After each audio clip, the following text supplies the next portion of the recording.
ஒருத்தன் பாவம் செய்ய அவனுடைய மனசு, சந்தர்ப்பம் இரண்டும் காரணமாகின்றன.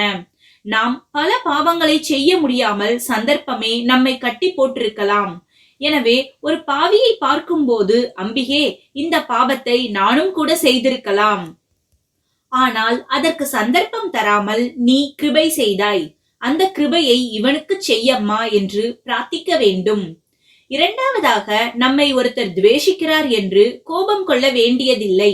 நாம் எத்தனை தூஷணைக்கு தக்கவர் என்பது நம் உள் மனசுக்கு தெரியும். ஒரு கால் நம்மை தூஷிக்கிறவர் நாம் செய்யாத தவற்றுக்காக நம்மை திட்டிக் கொண்டிருக்கலாம். ஆனால் நாம் செய்த தவறுகள் அதைவிட பெரியவை என்றும் நம் அந்தரங்கத்துக்கு தெரியும்.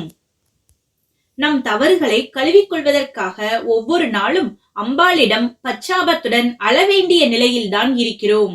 இந்த நிலையில் உள்ள நாம் பிறரை தப்பு கண்டுபிடித்து கோபிக்க நியாயம் ஏது?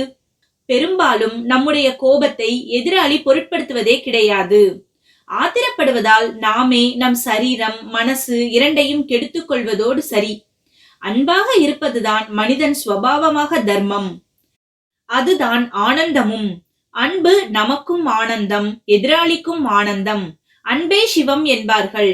நாம் எல்லோரும் அன்பே சிவமாக அமர்ந்திருக்க பிரயாசைப்பட வேண்டும்.